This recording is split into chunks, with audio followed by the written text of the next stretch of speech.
Hey guys, tonight we're going to dim the lights, perhaps brew a calming cup of tea, and embark on a wonderfully gentle journey back to ancient China, a land brimming with ingenuity that often gets overshadowed by its later, more well-known contributions.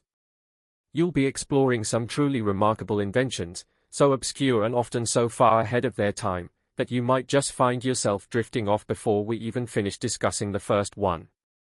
So, before you get comfortable, take a moment to like the video and subscribe, but only if you genuinely enjoy what I do here. Now, dim the lights, maybe turn on a fan for that soft background hum, and let's ease into tonight's journey together.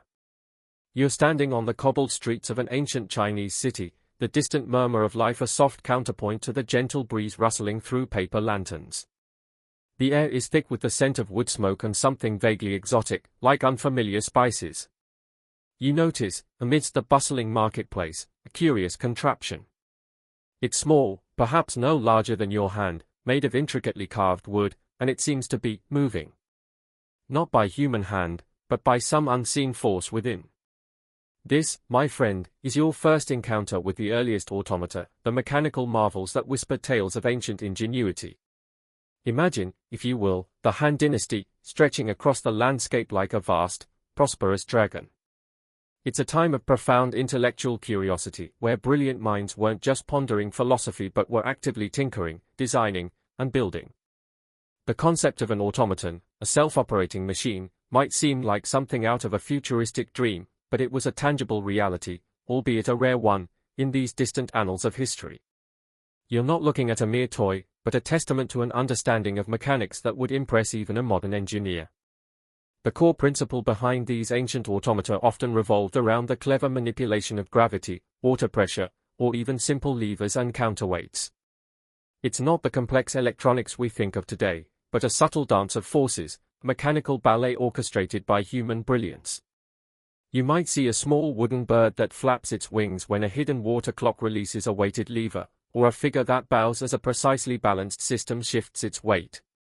These were not mass-produced items, mind you. Oh no. These were bespoke creations, often for the amusement or fascination of emperors and high-ranking officials. Think of them as the ultimate executive desk toy, but with far more intricate workings and a complete absence of blinking lights. One of the most famous, or perhaps infamous, examples comes to us from the Warring States period, even before the Han. You hear whispers of a certain craftsman, Yan Shi, who, according to the ancient text Liezi, presented King Mu of Zhou with a life-sized automaton.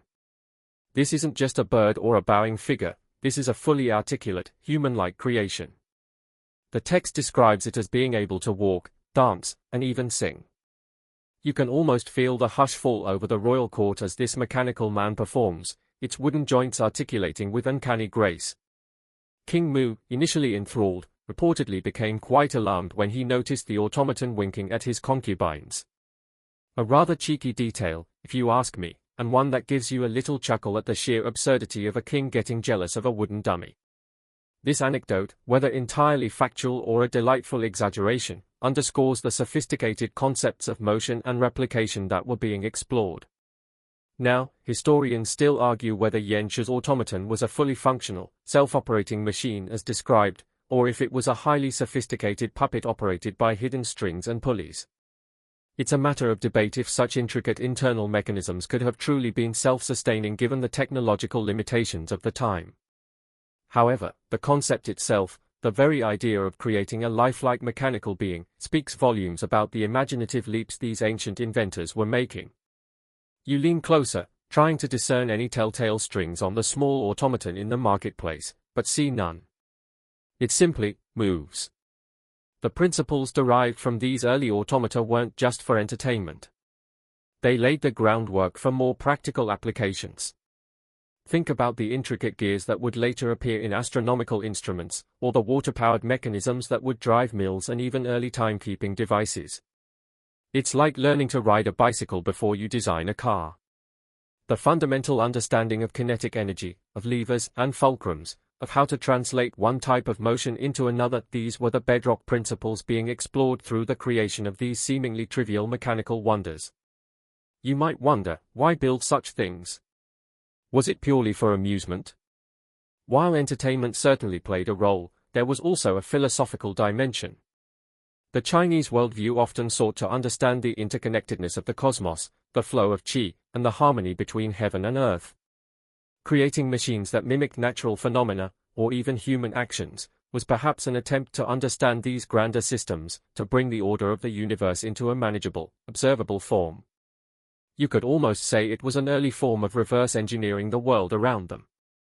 The sheer patience required to craft these objects is astonishing. You picture a solitary artisan, hunched over a workbench, meticulously carving gears, fitting tiny wooden pins, and testing each movement with painstaking precision. There were no power tools, no CAD software.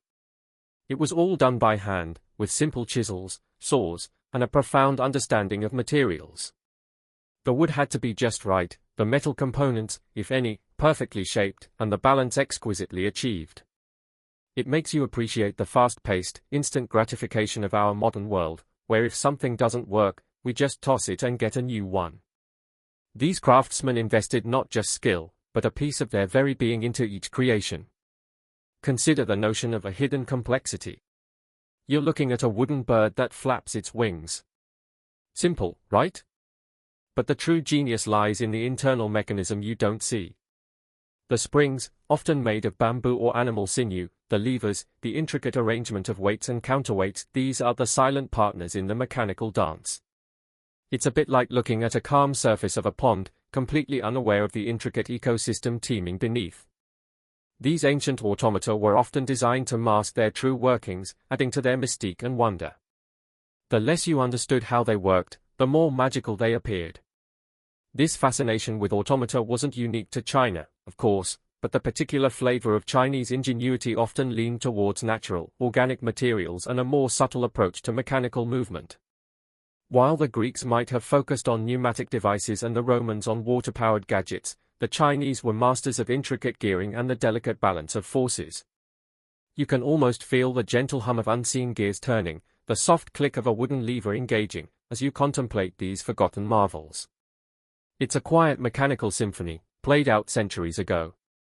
The legacy of these early automata is subtle but profound. They weren't just isolated curiosities, they contributed to a growing body of mechanical knowledge that would later inform the construction of much larger and more impactful machines. From these tiny dancing figures and winking robots, the conceptual seeds were sown for things like the south-pointing chariot, the seismograph, and even complex astronomical clocks. It was a gradual, cumulative process, like building a mountain grain by grain. And you, standing here amidst the echoes of ancient ingenuity, witnessing the very first handfuls of those grains. You imagine the reactions of the common folk, if they ever got a glimpse of such a device. Would they consider it magic? Divine intervention? Or simply the unparalleled skill of a master artisan? Perhaps a bit of all three. In a world without widespread scientific understanding, these creations must have seemed truly astonishing, blurring the lines between the natural and the supernatural. It's a humbling thought, isn't it? To live in a time when a simple mechanical toy could inspire such awe. And with that thought, a gentle weariness starts to settle over you, as the bustling marketplace fades into the background, preparing you for the next, equally intriguing, invention. You're still in ancient China, but now you find yourself amidst a grand imperial procession. The air hums with the soft murmur of thousands, the distant clang of ceremonial gongs, and the rustle of silken banners. Ahead, a magnificent chariot glides along, not pulled by horses, but seeming to move under its own power, a marvel of engineering. Perched atop it, a small, wooden figure extends its arm, perpetually pointing south, unwavering, regardless of how the chariot turns. This, my friend, is the south-pointing chariot, a testament to an ingenious navigational device that predates the magnetic compass by centuries. Imagine the sheer disbelief of onlookers. In a world where directions were often determined by the sun, the stars, or crude landmarks, this chariot offered an almost magical certainty. You squint, trying to understand how it works. There are no magnets, no flickering needles. Just a system of gears, intricately connected, that somehow maintains the figure's orientation. It's a whisper of ancient mechanical genius, a puzzle wrapped in an enigma, cloaked in a mystery. The story of the south-pointing chariot is woven into the very fabric of Chinese legend and history. Accounts trace its origins back to the mythical Yellow Emperor, Huangdi, around the 26th century BCE, which, you must admit, sounds a tad bit mythical. While the earliest versions are likely apocryphal, archaeological and historical evidence points to its practical development much later, notably during the Three Kingdoms period, around the 3rd century CE. The most famous account involves Ma Jun, a brilliant mechanical engineer of the Wei Kingdom, who rebuilt a south-pointing chariot that had fallen into disrepair or whose secrets had been lost. He was, by all accounts, the kind of person who could fix anything, and if he couldn't fix it, he'd probably invent something better. The core principle, and this is where it gets wonderfully nerdy, is a system of differential gears. Now, don't let that term make you fall asleep just yet, it's quite elegant. Think of it like this: the chariot has two main wheels, just like any other. When the chariot moves in a straight line, both wheels turn at the same speed. But when it turns, one wheel turns faster than the other. The differential gear system cunningly measures this difference in wheel rotation. Through a series of smaller gears and shafts, this measured difference is then used to rotate the pointing figure in the opposite direction of the chariot's turn, thereby keeping it pointed in a constant direction, south. You can almost visualize the intricate dance of the gears beneath the chariot's polished exterior. As the left wheel turns faster, a specific gear on the left side spins more rapidly, and this rotational difference is then translated through a cunning arrangement of intermediate gears to counteract the chariot's pivot. It's pure, unadulterated mechanical wizardry. And here's the quirky tidbit: the figure didn't know which way was south in an absolute sense. It merely maintained its initial orientation relative to the ground. So, if you set it to point south at the start, it would continue to point in that same cardinal direction, regardless of the twists and turns of the road. It was less a magical compass and more a remarkably precise mechanical gyroscope. This ingenious invention was not just a parlor trick for the emperor, it had significant practical applications, especially for military campaigns and long-distance travel across unfamiliar territories. Imagine leading an army through dense forests or across vast, featureless plains. Losing your sense of direction could be catastrophic. The south-pointing chariot offered an unparalleled sense of assurance. It was the ancient world's GPS, albeit one you couldn't put in your pocket. However, it wasn't without its challenges. Calibrating the chariot was a painstaking process, and the precision required for the gears meant that only the most skilled artisans could construct and repair them. It's a matter of debate if these chariots were widely used or remained primarily symbolic and ceremonial devices. While accounts suggest their deployment in battle, their complexity likely limited mass production, making them rare and precious instruments. You can almost hear the grumbling of the imperial repairman, cursing under his breath as he tries to realign a minuscule gear train. The knowledge of how to build the south-pointing chariot was repeatedly lost and rediscovered throughout Chinese history, much like a particularly tricky recipe that keeps getting misplaced. Each time it re-emerged, it was a testament to the enduring ingenuity and the persistence of Chinese engineers. The very fact that this knowledge was sometimes forgotten, only to be reverse-engineered again centuries later, tells you something about the difficulty and specialized nature of its construction. It wasn't something you could easily replicate from a casual glance. Think about the context of the time. This was an era of horses and carts, of human-powered everything. To devise a self-correcting mechanical system of this complexity was a profound leap in engineering thought. It required a deep understanding of rotational dynamics, of friction, and of the precise relationship between moving parts. It wasn't simply about making something turn, it was about making something correct its turn, automatically. This puts it firmly in the realm of early cybernetics, if you want to get really fancy with your terminology. The south-pointing chariot is more than just a historical curiosity, it's a tangible example of the brilliance that blossomed in ancient China, often independently of developments in the West. While Europe was grappling with simpler mechanical problems, Chinese engineers were already perfecting intricate gear systems that wouldn't see widespread use elsewhere for many centuries.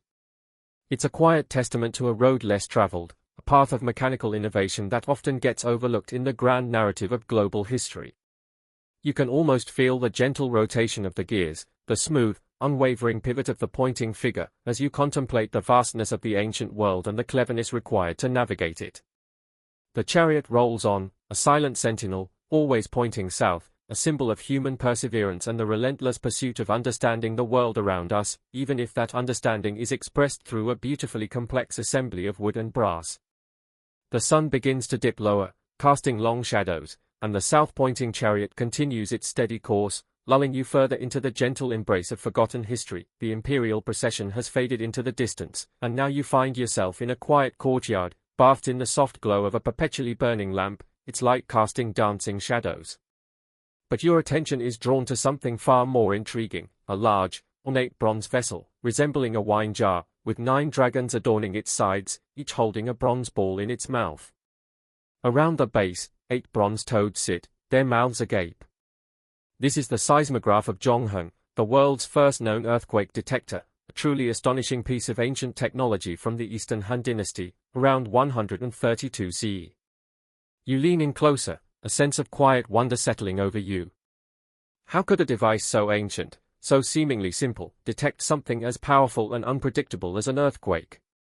This isn't just a historical curiosity, it's a testament to a scientific understanding that was remarkably sophisticated for its time. Zhongheng, a brilliant polymath, an astronomer, mathematician, inventor, geographer, artist, and poet, was the mind behind this marvel. He was the kind of person who, if he were alive today, would probably have about 6 different YouTube channels, each dedicated to a different obscure scientific pursuit. The mechanism itself is a stroke of pure genius, relying on a principle called the inverted pendulum. Imagine a pendulum, but instead of hanging down, it stands upright, balanced precariously. Even the slightest tremor would cause it to wobble. Zhongheng's seismograph had just such a mechanism hidden within its bronze exterior. At its core was a delicate, centrally suspended pendulum, so finely balanced that it would react to the faintest ground vibrations. This isn't your average clock pendulum, this was a highly sensitive instrument, designed to detect subtle shifts in the Earth's crust. Here's how it reportedly worked, and it's delightfully intricate. When an earthquake occurred, the internal pendulum would swing in the direction of the tremor. This swing would then trigger a series of levers. Each lever, in turn, was connected to one of the dragons on the outside of the vessel. The activated dragon's mouth would open, releasing the bronze ball it held. The ball would then fall into the open mouth of the bronze toad directly below it, making a distinct clang. You can almost hear the soft metallic clink as a ball drops. What makes this so remarkable is that the device not only detected the earthquake but also indicated its direction. If the ball dropped from the dragon facing east, it meant the earthquake had occurred to the east. This provided crucial information for imperial authorities, allowing them to dispatch aid to affected regions far more quickly than if they had to wait for messengers to arrive with news of the devastation. It was, in essence, an early warning system, though it warned after the fact of the earthquake, rather than before. One mainstream historical fact about Zhongheng's seismograph is that official histories record it successfully detecting an earthquake in Longxi, modern-day Gansu province, in 134 CE, an event that was not felt in Luoyang, the capital. Days later, a messenger arrived confirming the earthquake, validating the device's accuracy and Zhongheng's genius. This incident solidified its reputation and demonstrated its practical utility, far beyond being a mere curiosity. Now for a quirky, lesser-known tidbit, some scholars suggest that the internal pendulum might have been designed not just as a simple inverted pendulum, but possibly as a compound pendulum or even a magnetic pendulum, though the latter is highly speculative given the understanding of magnetism at the time. The precise details of the internal mechanism were lost to history, relying largely on textual descriptions, leading to much scholarly debate.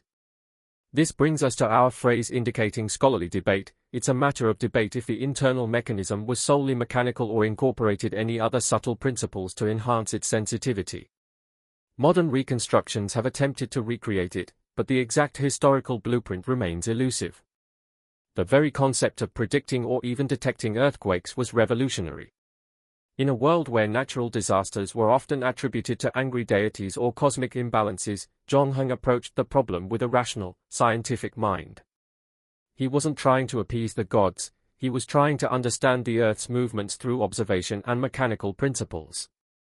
You feel a sense of profound respect for this ancient scientist, who sought to bring order and understanding to the chaotic forces of nature. The bronze casting itself would have been a significant feat of engineering and artistry. The dragons and toads are not just decorative, they are integral to the function of the device, acting as both indicators and aesthetic elements. The precision required in casting these components, ensuring the dragons' mouths could open and close smoothly, and that the balls would fall reliably, speaks volumes about the metallurgical and artisanal skills of the Han Dynasty. You trace the smooth lines of a dragon, imagining the skilled hands that sculpted and cast this magnificent piece. It's easy to dismiss such ancient inventions as primitive, but you must remember the context. This device predates the first European seismoscopes by over 1,500 years.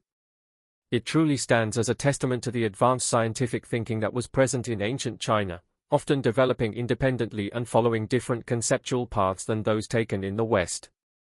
It highlights how much knowledge we sometimes take for granted, assuming a linear progression of scientific discovery when, in reality, it was much more complex and multifaceted. Think about the psychological impact of such a device. In times of uncertainty and fear regarding earthquakes, having a tangible instrument that could offer some form of objective information, even if it was just directional, must have been incredibly reassuring. It shifted the perception from pure superstition to a glimmer of scientific understanding, giving people a sense of agency in the face of overwhelming natural forces. You imagine the emperor anxiously awaiting the telltale clang, and the subsequent relief, or perhaps trepidation, as the direction of the tremor was revealed. The seismograph of Zhongheng, though its precise internal workings are shrouded in the mists of time and scholarly discussion, remains a powerful symbol of ancient Chinese innovation. It's a quiet whisper of a time when the Earth's rumblings were listened to, not just with fear, but with a keen, inquisitive scientific ear, leading to a mechanical marvel that captured the very tremors of the planet. And as you contemplate the intricate balance of this ancient detector, you feel your own balance gently shifting, your eyelids growing heavier, as the echoes of ancient ingenuity lull you deeper into relaxation. The faint echo of the seismograph's dropped ball recedes, and now you find yourself in the hushed, cavernous chambers beneath an imperial palace, a place of hushed secrets and careful movements. The air is cool and still, and you notice a soft, unwavering glow emanating from recesses in the walls. These aren't flickering torches or sputtering oil lamps. This is the perpetual lamp, an ancient Chinese invention designed to burn for extraordinarily long durations, illuminating imperial secrets and adding to the mystique of the elite. You approach one of these lamps, a sense of quiet curiosity washing over you. It's not just a lamp, it's a statement of power and ingenuity. Imagine the sheer convenience, in an era before electricity, of having a light source that required minimal attention, burning steadily day and night, perhaps for weeks or even months. This wasn't just about light, it was about efficiency, about control, and about the mastery of materials. The secret to these long-burning lamps lay in their clever design and, more importantly, in their unique fuel sources. While conventional lamps relied on animal fat or vegetable oils that burned quickly and produced a lot of smoke, the perpetual lamps often utilized substances with much higher fat content, or even mineral oils, combined with ingenious mechanisms to manage fuel delivery and wick consumption. Think of it as the ancient world's equivalent of a slow-release energy bar, but for light. One of the most common, and perhaps morbidly fascinating, fuel sources for these lamps was human fat. Yes, you heard that right. Accounts from various historical texts, particularly regarding tomb lamps, suggest that the fat of deceased individuals, sometimes criminals or even specific individuals designated for the purpose, was rendered and used as fuel. The idea was that human fat burned very slowly and consistently. You feel a slight shiver run down your spine at the thought, a macabre yet undeniably efficient use of resources in a pre-industrial age. This is certainly a quirky, lesser-known tidbit, reminding you that ancient solutions weren't always pretty. Another, less unsettling, but equally effective fuel often employed was whale oil. China, with its extensive coastline and maritime activities, would have had access to whale blubber, which could be rendered into a highly efficient, long-burning oil. The density and calorific value of whale oil made it far superior to common vegetable oils for sustained illumination. Furthermore, sophisticated lamp designs incorporated features like self-trimming wicks or systems that allowed for a gradual, controlled feeding of fuel to the flame, preventing rapid consumption and excessive smoke. A mainstream historical fact is that ever-burning lamps, or long-lasting lamps, are frequently mentioned in ancient Chinese texts, particularly in connection with elaborate tombs and underground chambers. These lamps were often intended to provide light for the deceased in the afterlife, a testament to the belief in a journey beyond life and the practical need for perpetual illumination in sealed environments. The tomb of Qin Shi Huang, the first emperor, is rumored to contain such lamps, though they remain unverified due to the tomb's unopened status. It's a matter of debate if all so-called perpetual lamps genuinely burned for decades or centuries, or if many were merely designed for extended periods, perhaps weeks or months, and their longevity exaggerated in legend. The extreme claims often lean more towards folklore than scientific fact, though the underlying engineering principles for long-duration burning were undeniably present. You imagine the excited whispers of locals, passing down tales of lamps that had been burning since their grandparents were children.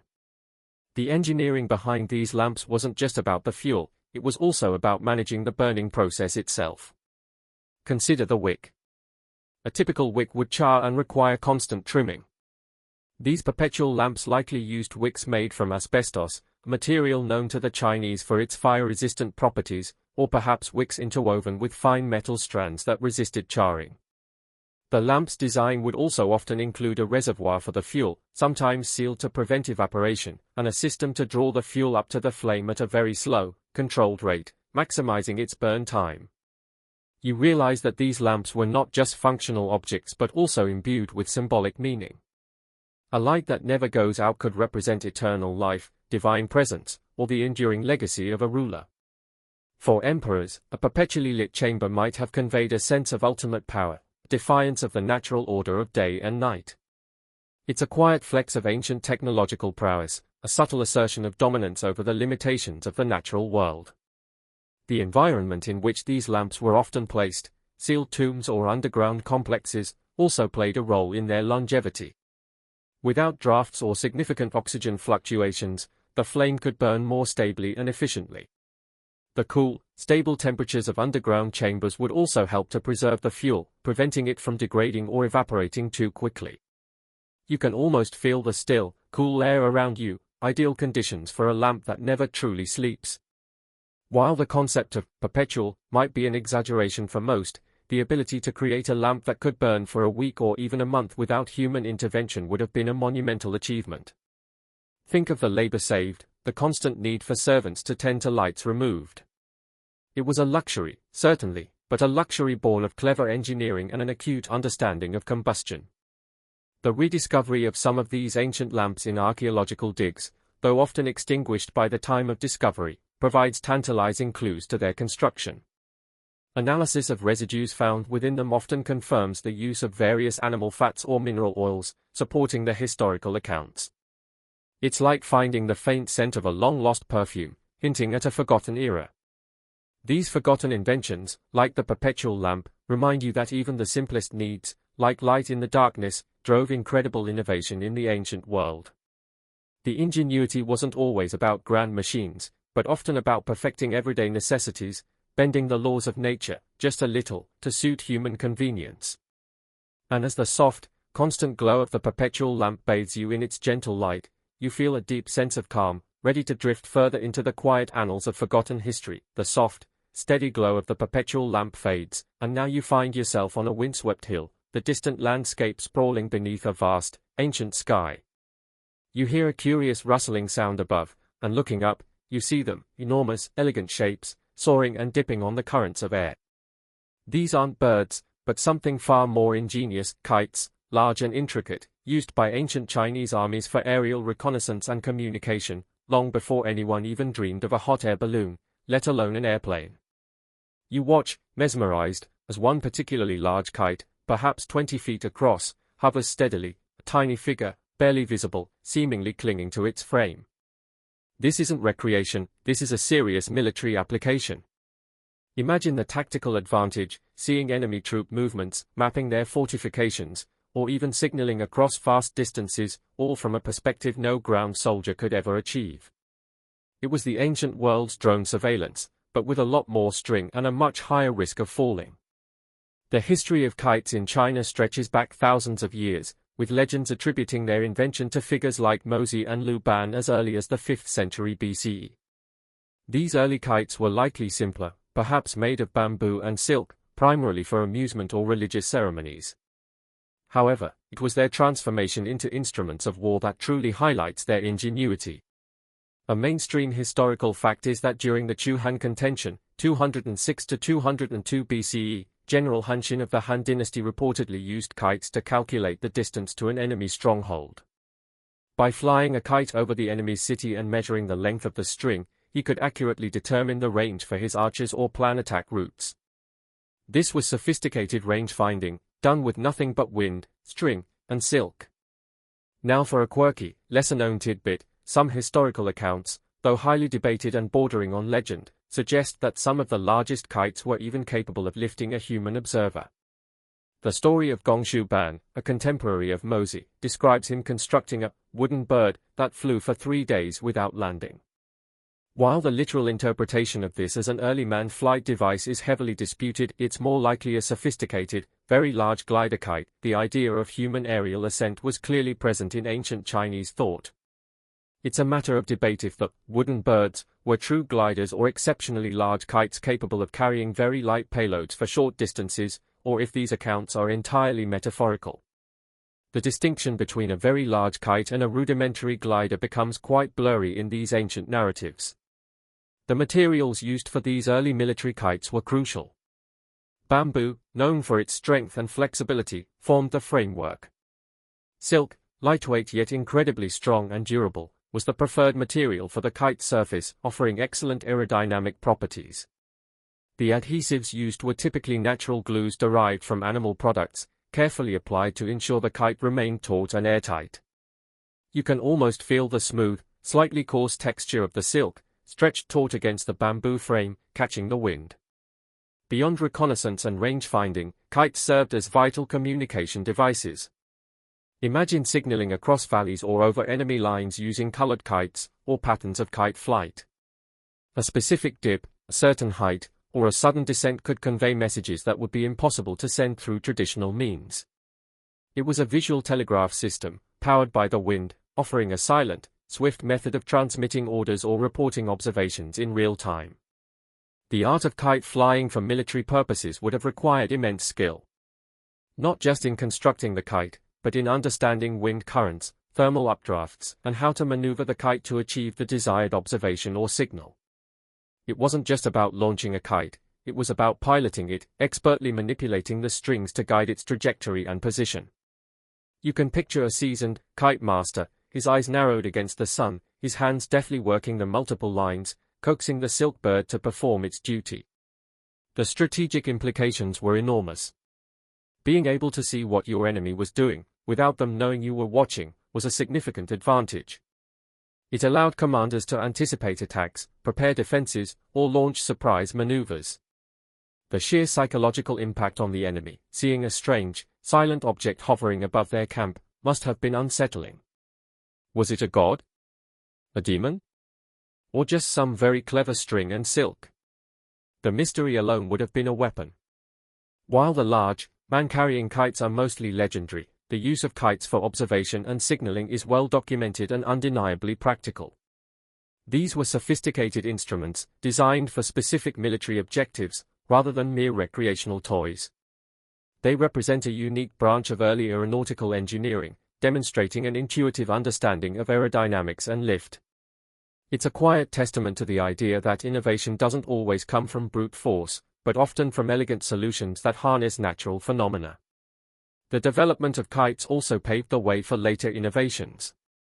The understanding of airflow, lift, and control gained from kite design would subtly influence other areas of Chinese engineering, perhaps even in shipbuilding or the design of early flying lanterns. The knowledge wasn't explicitly transferred to other fields in a direct line, but the underlying principles of physics and aerodynamics would have been absorbed and applied elsewhere. It's a diffuse influence, like the subtle currents of the wind itself. You continue to watch the kites dance in the sky, their silent movements a stark contrast to the cacophony of ancient battles. They represent a forgotten frontier of ancient warfare, a quiet, airborne revolution that often gets overlooked by the more dramatic tales of swords and sieges. And as the sun begins to dip lower, casting long shadows across the rolling hills, the kites slowly descend, their mission complete, pulling you gently into the deepening twilight of history. The graceful descent of the ancient kites gives way to a new, enchanting sound in your ancient Chinese reverie, the delicate tinkling of bells, the soft thrum of strings, and the gentle whisper of flutes.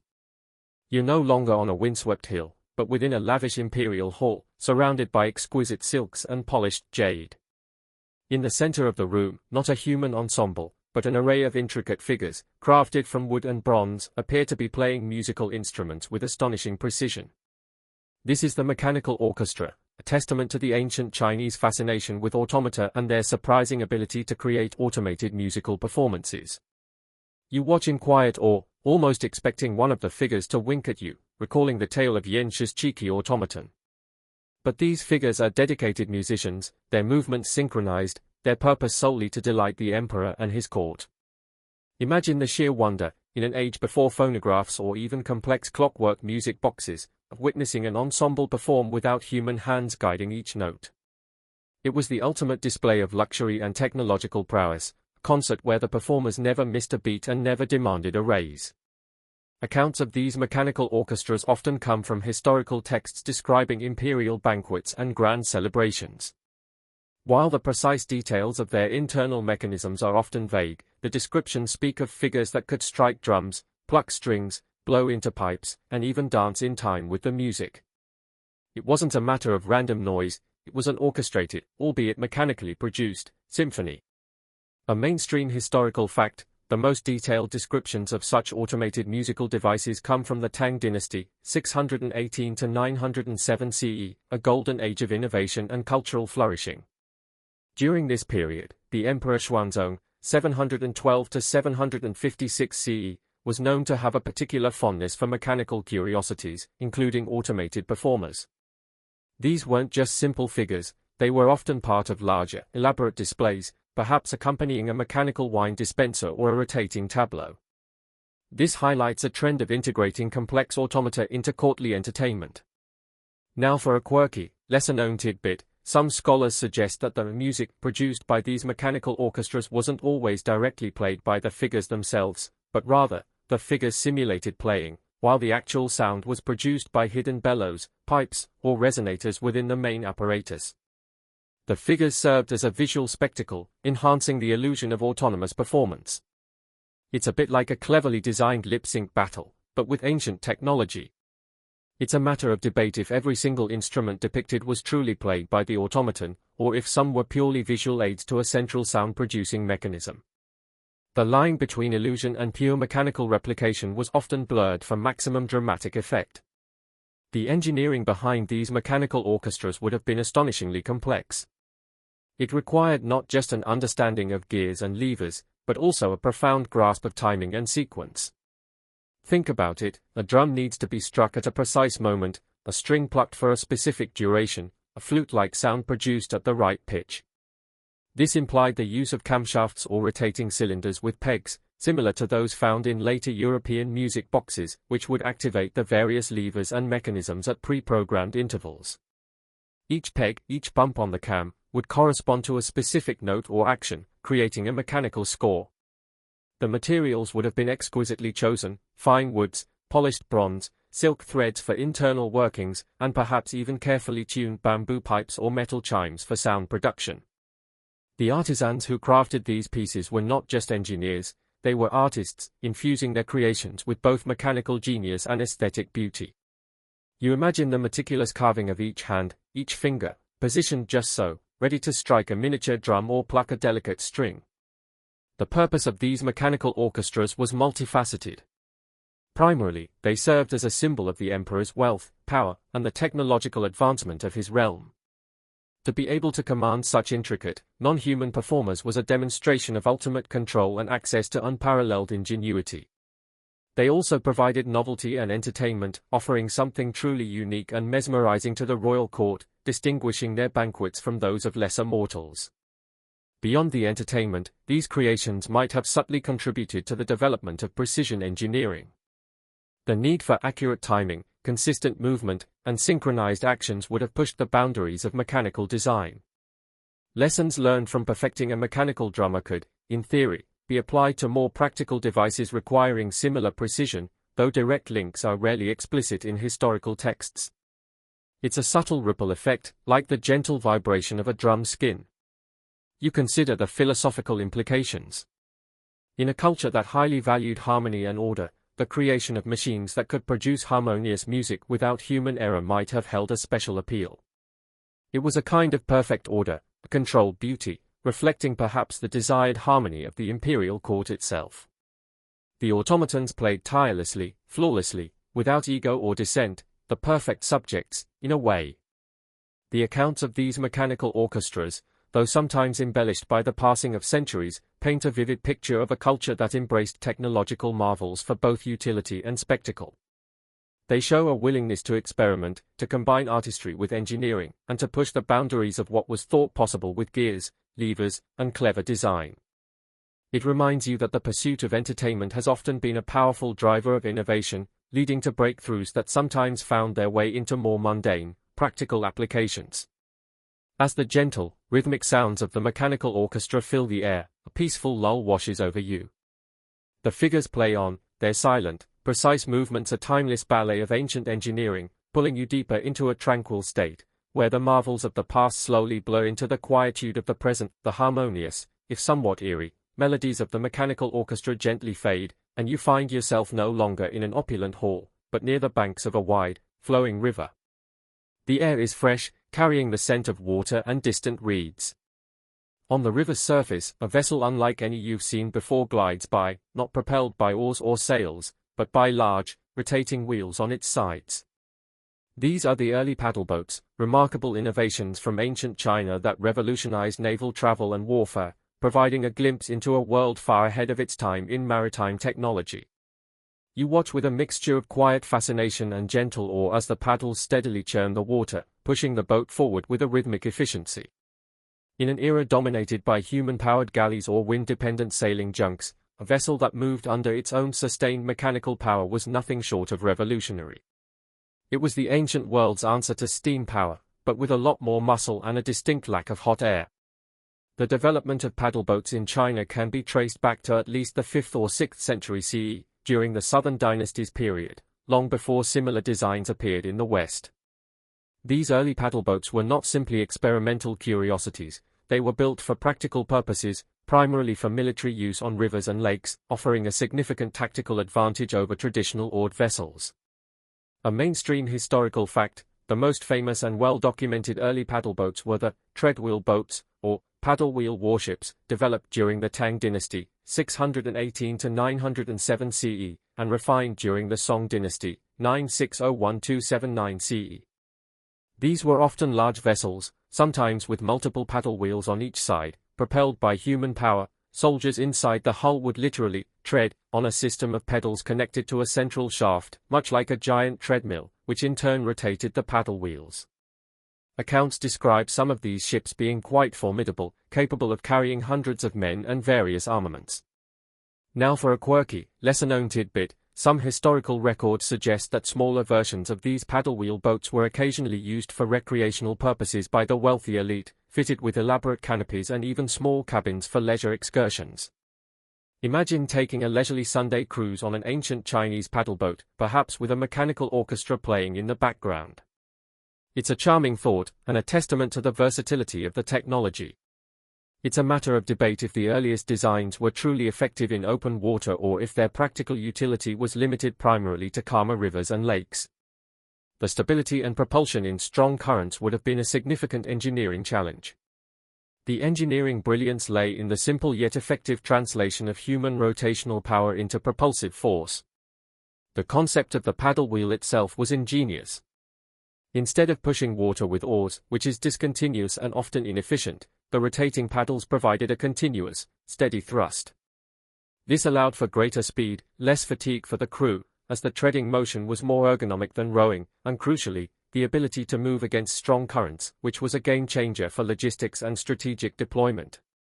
The larger paddle wheel warships of the Song dynasty were particularly impressive. They often had several paddle wheels arranged in series on either side of the hull, sometimes numbering as many as 20 or more on a single vessel. These were not small boats, some were essentially floating fortresses, equipped with catapults and even early forms of gunpowder weapons. The sheer scale and ambition of these designs speak volumes about the advanced naval engineering capabilities of the time. You can almost feel the powerful thrum of the turning wheels, the surge of the water as it's displaced, propelling these ancient behemoths forward. The development of paddle boats also had significant implications for naval tactics. They offered greater maneuverability than traditional sailing vessels, especially in confined waterways, and their speed could often outmatch oared boats, allowing for rapid deployment or quick retreats. This mechanical propulsion freed up space on deck that would otherwise be occupied by rowers, allowing for more soldiers or weaponry. It was a clear demonstration of how technological innovation could drastically alter the dynamics of ancient warfare. While initially human-powered, some theories suggest that later paddle boats might have explored, or at least contemplated, the use of animal power or even rudimentary water-powered mechanisms to assist propulsion, though concrete evidence for widespread application of these is scarce. The continuous treading motion, however, was likely the primary method for centuries, requiring coordinated human effort to keep the wheels turning. You can almost hear the rhythmic thump-thump of ancient soldiers treading away, probably with a good deal of grumbling. The knowledge of paddle wheel propulsion, like many other Chinese innovations, eventually made its way westward, influencing later European designs. However, the initial independent development in China highlights a distinct trajectory of mechanical invention that often surprises those unfamiliar with the depth of ancient Chinese technological achievements. It's a quiet reminder that the flow of innovation wasn't a one-way street. As the paddle boat glides silently past, its steady rhythm is calming. You realize that even something as seemingly simple as a spinning wheel on the side of a boat can embody centuries of cumulative engineering knowledge and a profound impact on human history. These were the vessels that carried armies, facilitated trade, and moved people across vast distances with unprecedented efficiency. And as the paddle boat slowly recedes into the distance, its rhythmic churning leaves you with a lingering sense of peace, drawing you deeper into the quiet currents of sleep.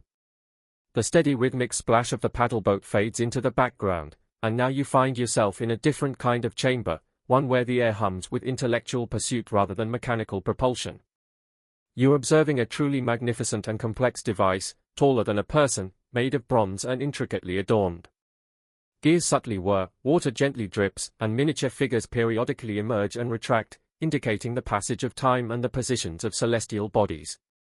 This is the water-powered armillary sphere, a monumental astronomical instrument that mirrored the heavens on Earth, developed by brilliant minds like Zhongheng and refined by others, particularly in the Song dynasty.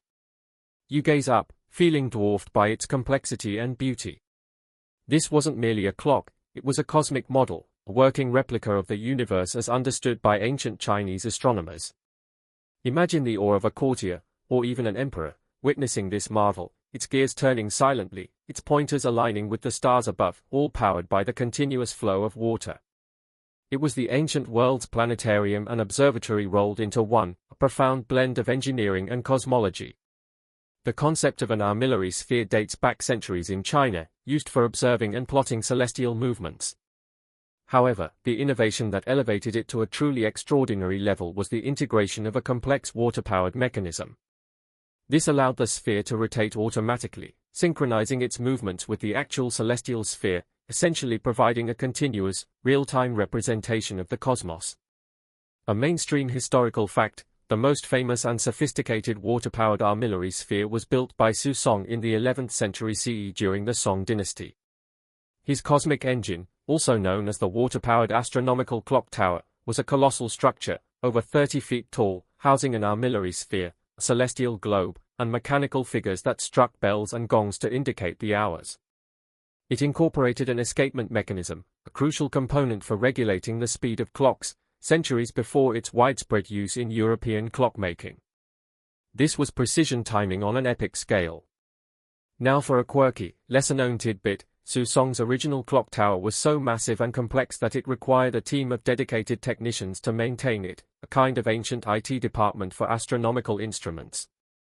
They would constantly monitor the water flow, lubricate gears, and ensure the entire system remained perfectly synchronized with the heavens. It wasn't a set-it-and-forget-it kind of device.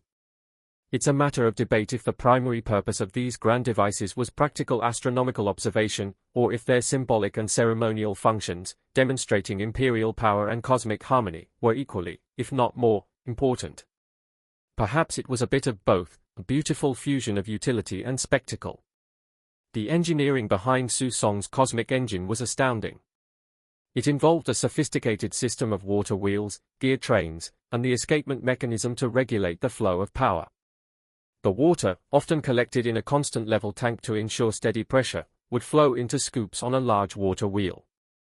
As the scoops filled, the wheel would turn, slowly but continuously, transferring its motion through a series of gears to the armillary sphere, the celestial globe, and the various time-telling figures. You can almost hear the gentle splash and drip of the water, the soft whir of unseen gears, a lullaby of ancient mechanics. The armillary sphere itself consisted of concentric rings, representing different celestial coordinates like the equator, the ecliptic, the path of the sun, and the meridian.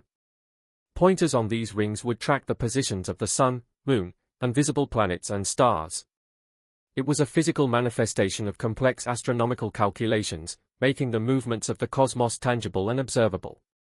For the ancient Chinese, understanding the heavens was crucial for predicting agricultural seasons, validating imperial rule, the mandate of heaven, and even for divination. The precision required for such a device was immense. Any slight imperfection in the gears, any inconsistency in the water flow, could throw off the entire system. The artisans and engineers who built these spheres had to have an almost obsessive attention to detail, meticulously crafting each component to ensure flawless operation. It was a true collaboration between metallurgists, mechanics, and astronomers. The water-powered armillary sphere stands as a towering example of integrated technology. It combined hydraulic engineering, advanced gearing, timekeeping, and astronomical knowledge into a single, breathtaking machine. It highlights the multidisciplinary approach to innovation that was characteristic of ancient Chinese scholarship, where the boundaries between science, engineering, and philosophy were often fluid. As you contemplate this grand cosmic engine, you reflect on the human desire to understand our place in the universe. From simple star charts to these elaborate mechanical models, humanity has always sought to map the heavens and discern its patterns.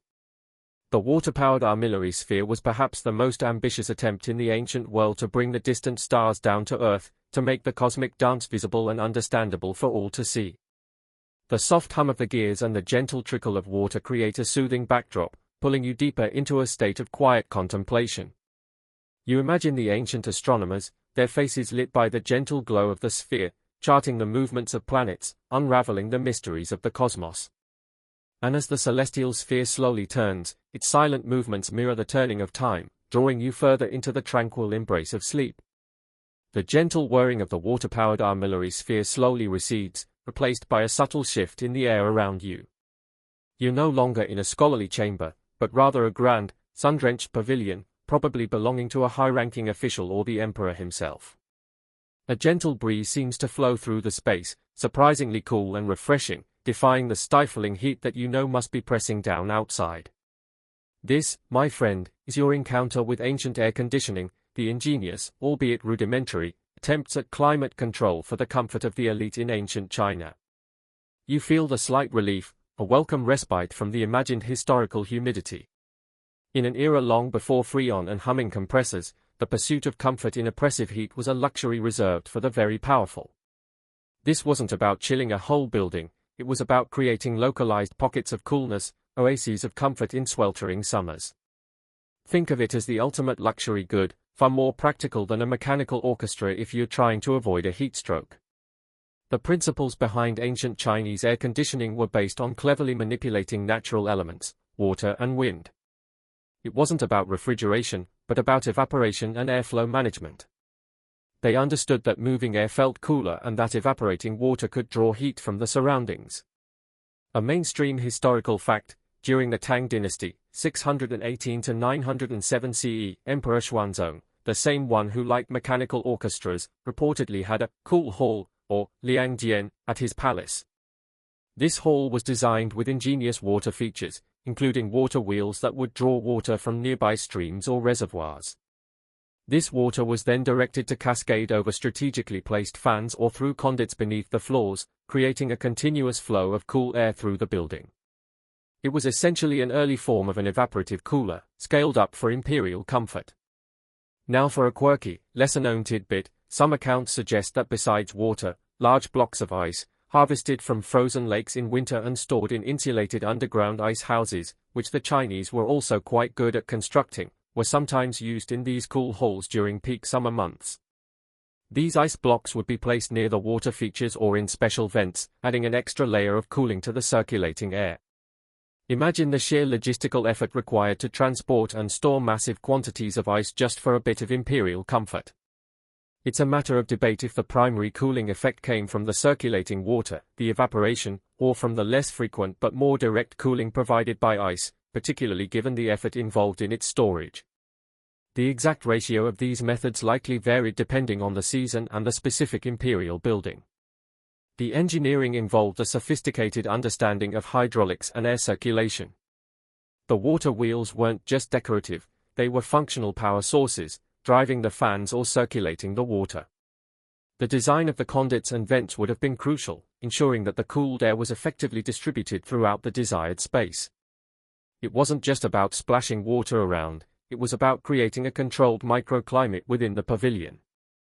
You can almost feel the damp, cool air circulating, a stark contrast to the oppressive heat outside. These early attempts at climate control highlight a society capable of investing significant resources and intellectual power into the pursuit of comfort for its ruling class. It speaks to a level of sophistication where basic needs were long met, allowing for the indulgence in advanced luxuries. For an emperor, being able to provide a cool sanctuary during the hottest months was not just a personal comfort, it was another demonstration of his divine mandate and his ability to command resources and ingenuity beyond that of ordinary mortals. The cool halls weren't just about the mechanics, they were also about the aesthetics. These spaces would often be beautifully landscaped, with lush gardens, flowing water features, and delicate screens, all contributing to an overall ambience of tranquility and coolness. It was an integrated approach to environmental design, where form and function were equally important. You can almost see the sunlight dappling through bamboo screens, hear the gentle splash of water, and feel the refreshing breeze. While these systems weren't as efficient or widespread as modern air conditioning, they represent a significant step in the history of environmental control. They demonstrate an early understanding of thermal dynamics and airflow, applying scientific principles to improve human comfort. It's a quiet testament to the enduring human desire to tame the elements, to make our surroundings more hospitable. The knowledge gleaned from these cooling innovations might have subtly influenced other areas of architecture and urban planning, though perhaps not in direct or explicit ways. The understanding of how water and air interact, how to channel breezes, and how to create shaded, evaporative spaces could have informed the design of courtyards, residences, and even public areas, offering a touch of comfort to broader populations, albeit in much simpler forms. You linger in the coolness of the pavilion, savoring the gentle breeze, and contemplating the ingenuity required to achieve such comfort in a world without electricity or advanced materials. The ancient Chinese, with their mastery of hydraulics and their keen observation of natural phenomena, found ways to bend nature to their will, even if only for the privileged few. And as the cool air suits your senses, you feel your own thoughts beginning to slow, drifting lazily, just like the breeze, into the depths of historical relaxation. The refreshing coolness of the ancient pavilion slowly dissipates, and now you find yourself on a sun-drenched battlefield, the distant shouts of ancient soldiers echoing softly. You hear a distinctive thwack thwack thwack sound, a rapid succession of impacts, far too quick to be a single archer. You look towards the sound and see soldiers wielding a curious weapon, loading and firing bolts with astonishing speed. This is the repeating crossbow, a formidable and fearsome invention from ancient China that allowed for rapid, successive shots, revolutionizing the pace of ancient warfare. You watch, mesmerized, as an operator, with seemingly effortless movements, loads a magazine and fires a flurry of bolts. This isn't your grandfather's single-shot crossbow. This is a weapon designed for volume fire, for overwhelming an enemy with a barrage of projectiles. It was the ancient world's machine gun, albeit one powered by human brawn rather than gunpowder, and with a considerably shorter range. The repeating crossbow, known in Chinese as the Zhuge Nu, literally, Zhuge's crossbow, is traditionally attributed to the strategist Zhuge Liang of the Three Kingdoms period, 3rd century CE. However, archaeological evidence suggests its origins might be even older, perhaps dating back to the Warring States period, 5th to 3rd century BCE. Regardless of its exact genesis, its impact on military tactics was undeniable. It represented a significant leap in offensive weapon technology. A mainstream historical fact, the repeating crossbow could fire multiple bolts, typically 10 to 12, in rapid succession from a top-mounted magazine, simply by pushing and pulling a lever. This allowed a single soldier to lay down a continuous stream of fire, making it far more effective than a standard crossbow, which required manual reloading after each shot. Imagine the psychological effect on an advancing enemy line facing such a rapid volley. Now for a quirky, lesser-known tidbit. While traditionally attributed to Zhuge Liang, some historians argue that he may have only improved upon an existing design, or perhaps popularized it, rather than inventing it outright. The true origin might lie with earlier, anonymous engineers who laid the groundwork. It's a matter of debate if Zhuge Liang was the true inventor or merely the most famous proponent and refiner of the repeating crossbow. The exact historical credit often gets blurred between ingenious inventors and powerful patrons who champion their work. The mechanism of the repeating crossbow was remarkably clever in its simplicity. It integrated the cocking, loading, and firing actions into a single, continuous motion. As the user pushed a lever forward, it simultaneously pulled back the string, cocking the bow. Then, as the lever was pulled back, a bolt would drop from the magazine into place, and the string would release, firing the bolt.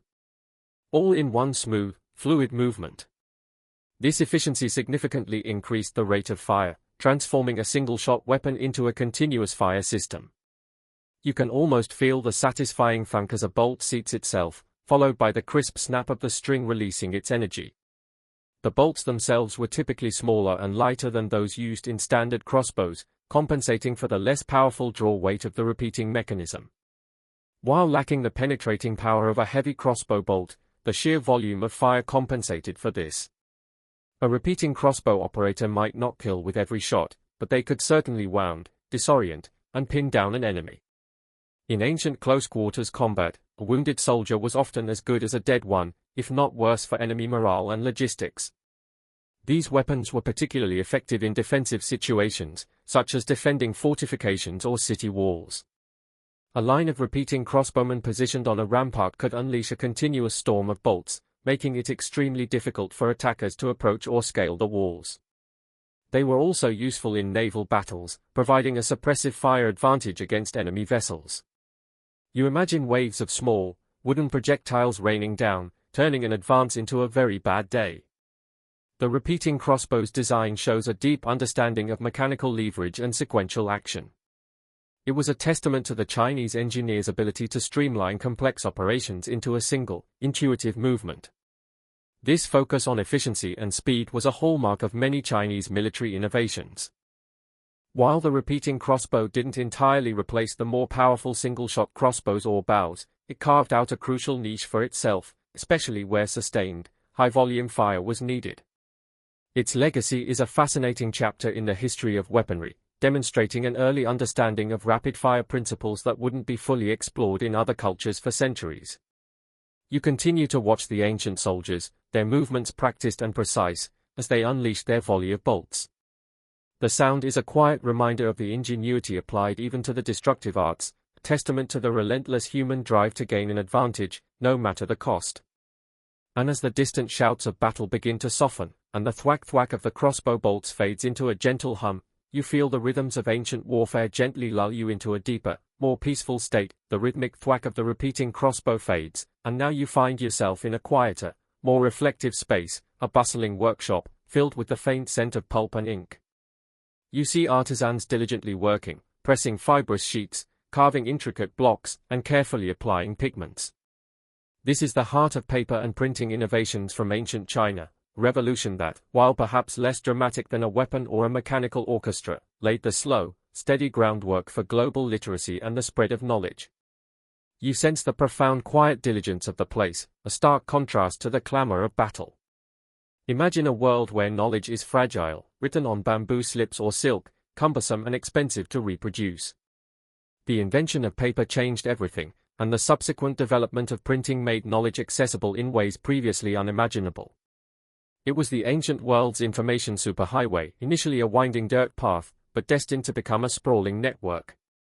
The invention of paper is often attributed to Cai Lun in 105 CE during the Eastern Han Dynasty, a mainstream historical fact that marks a pivotal moment in human history. Prior to this, writing materials were cumbersome, bamboo slips were heavy, silk was expensive, and parchment was not common in China. Cai Lun's innovation involved using a slurry of plant fibers, mulberry bark, hemp waste, old rags, and fishing nets, beaten into a pulp, spread thinly on a screen, and then dried into flexible sheets. This process created a durable, lightweight, and relatively inexpensive writing surface, making knowledge far more portable and reproducible. Now for a quirky, lesser-known tidbit. While Cai Lun is credited with standardizing and popularizing paper, archaeological discoveries have unearthed even earlier fragments of paper-like material dating back to the 2nd century BCE, suggesting that rudimentary forms of paper existed before Cai Lun's formalization. He essentially took a nascent idea and perfected it for widespread use. It's a matter of debate if Cai Lun was truly the inventor or merely the greatest innovator in the refinement and mass production of paper. The origins of revolutionary technologies are often more complex than a single named individual. With paper came the natural progression to printing. Initially, this took the form of woodblock printing, which emerged during the Tang Dynasty, 618 to 907 CE. Imagine artisans meticulously carving an entire page of text or an image onto a single block of wood.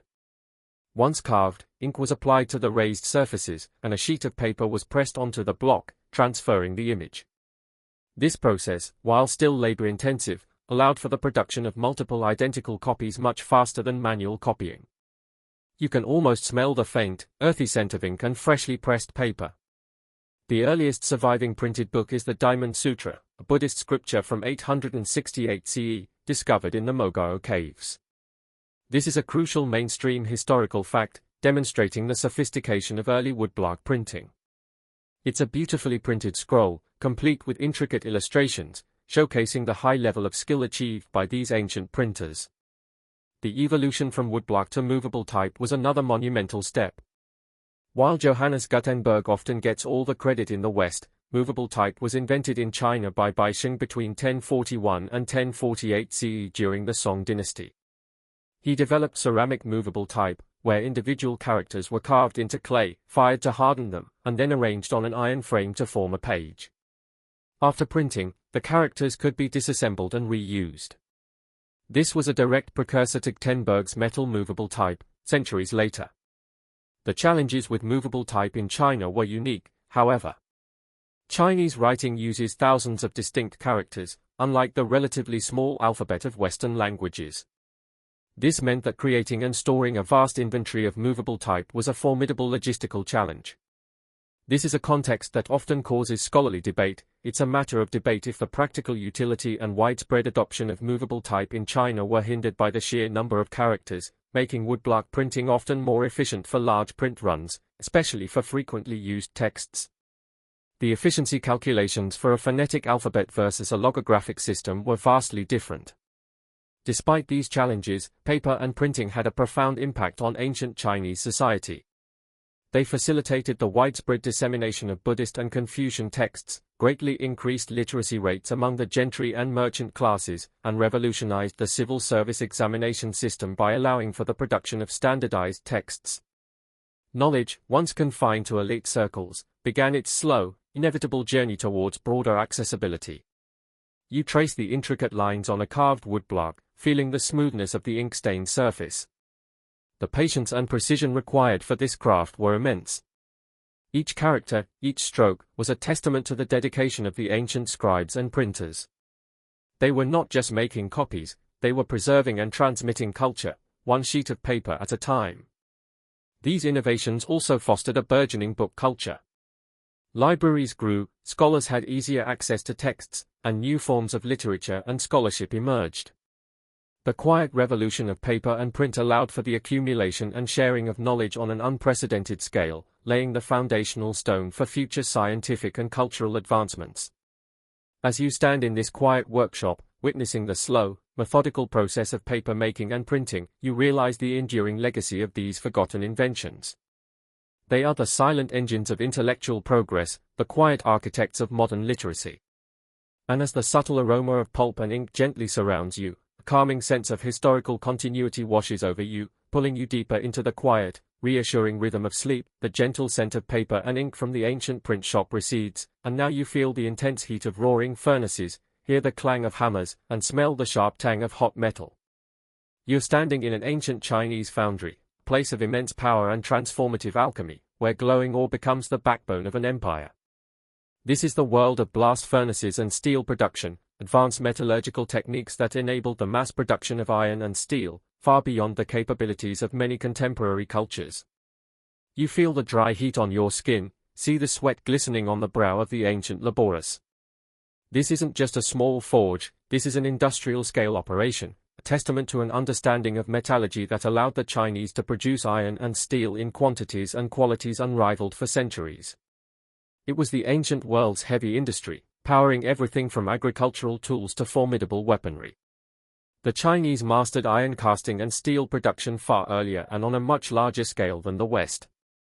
While Europe was still relying heavily on bronze and wrought iron, the Chinese were already producing cast iron efficiently by the Warring States period, 5th to 3rd century BCE. This was largely due to their development of the blast furnace, a crucial innovation. A mainstream historical fact, the Chinese developed the blast furnace for smelting iron as early as the 4th century BCE. Unlike simpler bloomeries, which produced a spongy mass of wrought iron, the blast furnace achieved higher temperatures, over 1,100 degrees Celsius or 2,000 degrees Fahrenheit, by introducing a continuous blast of air, often through bellows powered by water wheels.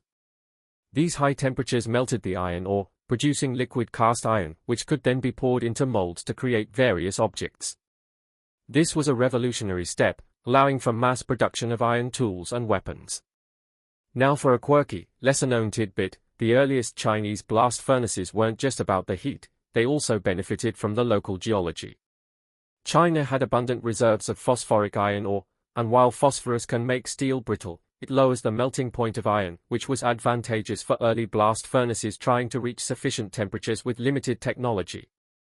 Later, they learned to refine this by various processes. It's a matter of debate if the presence of phosphorus in early Chinese iron was primarily an accidental benefit for easier smelting, or if the ancient metallurgists intentionally sought out such ores for their lower melting points. The exact level of scientific understanding of these chemical properties is still discussed. The production of steel was an even more refined art. Steel is an iron alloy with a specific carbon content that gives it strength and flexibility. The Chinese developed several sophisticated methods for steel production, including the co-fusion process, also known as the 100 refinement process, where cast iron, high carbon, was melted together with wrought iron, low carbon, to achieve an intermediate carbon content suitable for steel. They also practiced quenching and tempering, heating and rapidly cooling steel to alter its properties, and folding and pattern welding, creating incredibly strong and resilient blades by repeatedly heating, folding, and hammering layers of iron and steel. You can almost feel the rhythmic hiss and clang of the bellows, forcing air into the glowing furnace, the shimmer of heat rising from the molten metal. The scale of these operations was impressive. Ancient Chinese ironworks were essentially early industrial complexes, capable of producing hundreds of thousands of tons of iron annually during their peak, a feat that would not be matched in Europe until the 18th century Industrial Revolution. The impact of this metallurgical prowess was profound.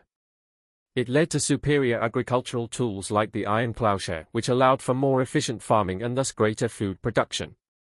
In warfare, it meant stronger, sharper weapons, more durable armor, and more effective siege engines. The ability to mass-produce cast iron also led to the creation of large-scale infrastructure, like iron bridges and pagodas. The knowledge required for these processes was passed down through generations of master metallurgists. They understood, intuitively perhaps, the importance of precise temperatures, the right ratios of raw materials, iron ore, charcoal as a carbon source, and fluxing agents, and the careful control of the air blast. It was a craft refined through centuries of trial and error, observation, and experimentation. The sheer innovation in this field often goes unnoticed compared to more flashy inventions. Yet, the control over materials, particularly iron and steel, fundamentally underpinned much of Chinese society and its technological advancements. It was the material foundation upon which other innovations could be built. You step back from the intense heat, feeling the residual warmth on your face. The ancient Chinese mastery of iron and steel production was not just a technical achievement, it was a societal one, enabling agricultural prosperity, military dominance, and architectural endurance. And as the echoes of hammers on metal slowly subside, replaced by the gentle hum of unseen industry, you feel a deep sense of historical weight settling over you, easing you into a calm and peaceful state of rest. The intense heat of the ancient foundry dissipates, and now you find yourself in a much more intimate, yet equally enchanting setting. You're in a richly adorned chamber, perhaps within an imperial palace or a wealthy nobleman's estate. Before you, a small, elaborate stage is set, and upon it, exquisite figures crafted from wood, silk, and sometimes even metal, are performing a silent play. Their limbs move with uncanny grace, their heads nod, and their tiny mouths seem to form words, all without visible strings or human intervention. This is the world of mechanical puppet theaters, sophisticated automated figures used for elaborate storytelling and performance in ancient China. You lean forward, captivated by the intricate miniature drama unfolding before you. This wasn't just simple puppetry, it was an early form of robotics integrated with theatrical artistry. Imagine the delight, the utter fascination, of an ancient audience witnessing these lifelike figures enacting tales of heroism, love, or even historical events, all powered by hidden mechanisms. It was the ancient world's animated movie, but with a lot more gears and a complete absence of popcorn. The tradition of puppetry in China is ancient, but the development of mechanical puppets, known as Ju Ren, literally, moving figures, or actors, represents a significant leap. These were often complex automata, sometimes integrated into larger displays like the water-powered clock towers, or standalone features for imperial entertainment. Their purpose was to amuse, to instruct, and to demonstrate the boundless ingenuity of their creators. A mainstream historical fact, during the Tang dynasty, 618 to 907 CE, mechanical puppets were reportedly used in elaborate court entertainments, sometimes even as part of ritual performances. Accounts describe figures that could pour wine, play musical instruments, as seen in the mechanical orchestra, or perform intricate dances. These weren't mere dolls, they were complex, articulated machines capable of a surprising range of movements. Emperor Xuanzong, once again, was a known patron of such mechanical wonders. Now for a quirky, lesser-known tidbit, some of the more elaborate mechanical puppet shows might have incorporated rudimentary sound effects, perhaps through concealed pipes or small percussion instruments triggered by the puppet's movements or by a hidden operator. This would have further enhanced the illusion of lifelike performance, adding an auditory layer to the visual spectacle. Imagine a tiny, mechanical clatter accompanying a sword fight or a soft chime signaling a change of scene. It's a matter of debate if the movements were entirely self-contained within each puppet, or if some larger, external mechanical system controlled multiple figures simultaneously, like a central brain for the entire performance. The level of autonomy for individual puppets is often debated amongst historians. The mechanics of these puppets were often ingenious, relying on a combination of levers, cams, pulleys, and sometimes even water pressure or simple weights. The artisan would meticulously carve each part, ensuring that the joints moved smoothly and that the internal mechanisms were precisely calibrated to achieve the desired motion.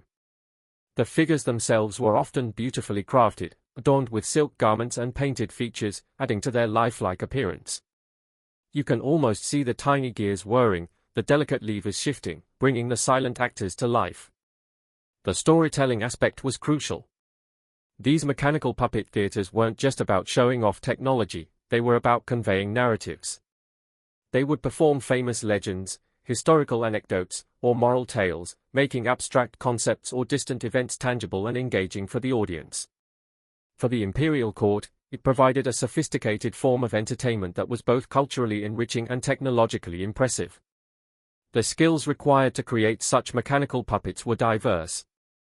It demanded the artistry of a sculptor, the precision of a clockmaker, and the imaginative flair of a storyteller. The ability to integrate these disparate skills into a single, cohesive creation speaks volumes about the holistic approach to invention in ancient China. It was a true collaboration between art and engineering. These forgotten inventions, while perhaps serving primarily as entertainment, pushed the boundaries of automation and mechanical design. The understanding gained from creating intricate, lifelike movements for puppets could potentially be applied to other areas, such as the more practical automata seen in water clocks or even early industrial machinery, though direct evidence of such transfer is often subtle. It's like learning to make a delicate clockwork bird before you design a more robust mechanical crane. You feel a gentle sense of wonder at the patience and dedication of the ancient artisans who breathed mechanical life into these silent actors. Their work reminds you that entertainment has long been a powerful driver of human innovation, spurring creative minds to build increasingly complex and enchanting machines. And as the tiny, tireless performers on the mechanical stage continue their silent ballet, their quiet movements lull you into a deeper state of relaxation, where the boundaries between ancient marvels and peaceful slumber begin to blur. The intricate dance of the mechanical puppets fades from your mind, and now you find yourself amidst hushed whispers and tantalizing legends. You're no longer observing a tangible invention but pondering something far more elusive, something bordering on the mythical. You hear tales of wondrous conveyances, described as being able to traverse vast distances, even to fly through the air. These are the divine chariots, accounts of incredibly advanced, possibly airborne, vehicles that pepper ancient Chinese texts, blurring the lines between legend and lost engineering. You feel a subtle pull of wonder, a sense of peering into the very edge of historical possibility. Was it merely poetic license, a fantastical embellishment of rudimentary technology, or did ancient China possess secrets of flight that have been utterly lost to time? It's a question that gently tugs at your imagination, a quiet mystery swirling through the annals of forgotten ingenuity. The concept of flying vehicles, or chariots associated with deities and powerful beings, is present in many ancient cultures. In China, however, these descriptions sometimes include details that hint at mechanical rather than purely magical means of propulsion.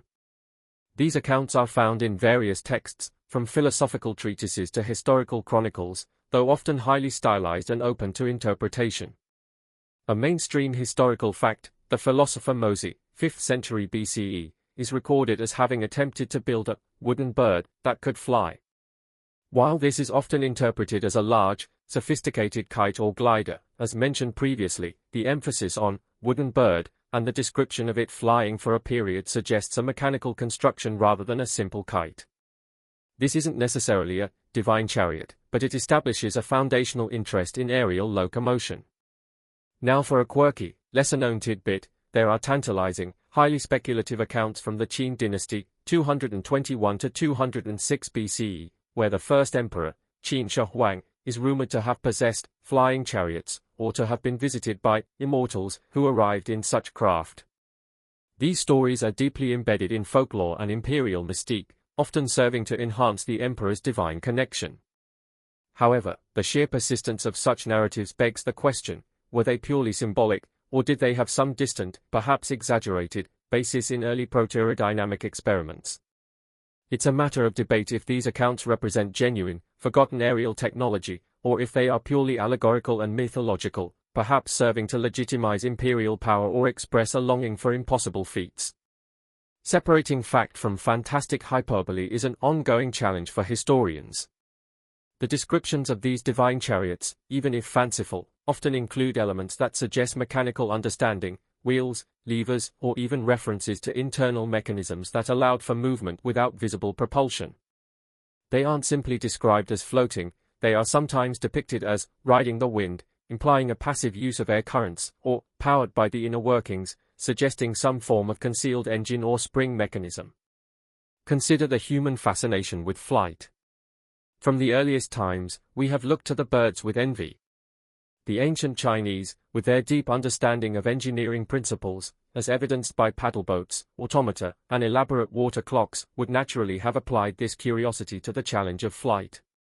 While the divine chariots likely remain firmly in the realm of legend for now, they symbolize a persistent human desire to conquer the skies, and a cultural imagination that allowed for mechanical solutions to seemingly insurmountable problems. The cultural context is important here. In ancient China, the emperor was considered the son of heaven, and his power was often legitimized by association with divine beings and wondrous phenomena. Tales of flying chariots could serve to reinforce this image, making the emperor seem even more extraordinary and his dominion divinely ordained. These stories were less about scientific treatises and more about reinforcing a worldview. Yet, even within these mythological narratives, there might be kernels of truth, distorted by time and poetic license. Perhaps there were rudimentary gliders, incredibly large kites that offered momentary lifts, or even sophisticated hot air balloons, though concrete evidence for early manned hot air balloons in China before the 3rd century CE is limited. There are mentions of flying lanterns. These could have provided the initial spark for the grander tales of divine chariots. The silence surrounding these inventions in more formal historical texts often makes them difficult to verify.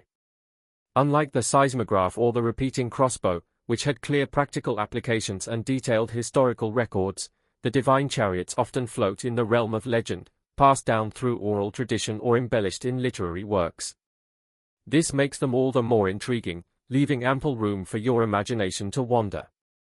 As you ponder these elusive flying machines, you realize that the boundaries of what is forgotten are often blurred by what was never fully recorded, or what was deliberately obscured by secrecy or mythology. The divine chariots are a whispered possibility, a testament to an ancient imagination that soared beyond the tangible, perhaps even hinting at technological dreams that were pursued and then lost to the relentless march of time. And as these airy visions gently swirl in your mind, you feel your own thoughts beginning to drift, like ancient chariots on an unseen wind, easing you further into the quiet depths of sleep. The faint whispers of divine chariots still linger in the air, blurring the line between history and myth. Now, as the ambient sounds of ancient China gradually fade, you find yourself in a quiet, shadowy archive, a place where scrolls are brittle and dust motes dance in the slivers of light. You're surrounded by the heavy silence of what has been lost, contemplating the lost scrolls and forgotten knowledge, the countless inventions, theories, and practices that have vanished from the historical record, hinting at an even richer, perhaps unimaginable, past. You feel a profound sense of quiet melancholy, a gentle weight of what might have been. Imagine generations of ingenuity, brilliant ideas, and groundbreaking discoveries, all wiped away by the ravages of time, fire, political upheaval, and human forgetfulness. It's not just about lost objects, it's about lost thought, lost progress, and lost potential. It's the silent, unwritten chapters of history. Ancient China, despite its meticulous record-keeping, suffered immense losses of knowledge. Wars, the burning of books, most famously by Qin Shi Huang in 213 BCE, natural disasters, and the simple decay of materials all conspired to erase countless innovations from our collective memory. Many inventions, perhaps deemed too trivial to record in official histories, or confined to specialized artisan guilds, simply faded away when their last practitioners died. A mainstream historical fact, the burning of books and burying of scholars under Qin Shi Huang is perhaps the most famous historical act of knowledge destruction in ancient China. While its scale and efficacy are debated, the intent was to consolidate power and suppress dissenting thought, leading to the deliberate destruction of many texts from previous dynasties, including historical records and philosophical works. This act alone likely eradicated descriptions of numerous technologies and scientific ideas. Now for a quirky, lesser-known tidbit, there are historical accounts of ingenious devices, like mechanical cranes or sophisticated water pumps, that were described in texts but for which no detailed blueprints or working models survive. These might have been highly specialized creations for specific projects, their designs only understood by a handful of engineers, and thus easily lost when the need for them passed or their creators were gone. It's a matter of debate if many lost inventions were truly revolutionary, or simply context-specific solutions that did not lend themselves to wider adoption or long-term preservation. The line between a forgotten wonder and a short-lived curiosity is often blurry. Think about the sheer fragility of knowledge in the ancient world. Paper, while revolutionary, is still susceptible to fire, insects, and humidity. Wooden models decay. Oral traditions can be distorted or cease entirely with the passing of a generation.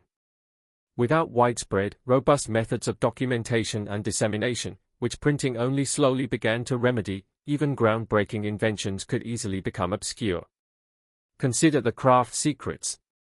Many ancient inventions were the product of guilds or individual master craftsmen, who guarded their techniques jealously.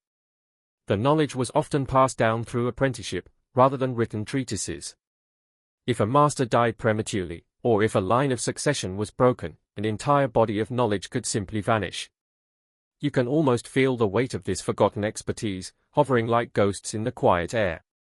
The lost inventions might include agricultural improvements that vanished due to shifts in climate or population, sophisticated construction techniques that fell out of favor, or even early scientific theories that were superseded or simply forgotten before they could fully develop.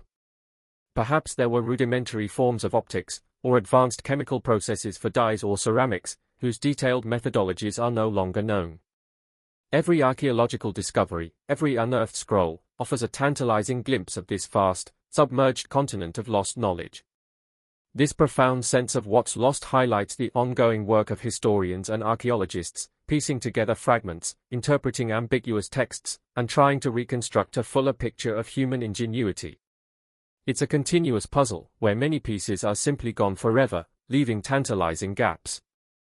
The very concept of a golden age of invention, often associated with specific dynasties like the Han or Tang, implies that other periods might have seen innovations that simply didn't survive the filters of imperial record-keeping or later historical focus. The forgotten aren't just single inventions but entire lineages of technological development that simply ran their course and disappeared. You gently turn a brittle, empty scroll on a dusty shelf, its blankness a metaphor for the unwritten stories and undreamed of creations that are now irrevocably lost. This archive isn't just a repository of what remains, it's a monument to what has been erased. And as you contemplate this silent expanse of forgotten wisdom, a deep calm settles over you, a profound acceptance of the past's impermanence, drawing you gently, irrevocably, into the quiet, enveloping darkness of sleep.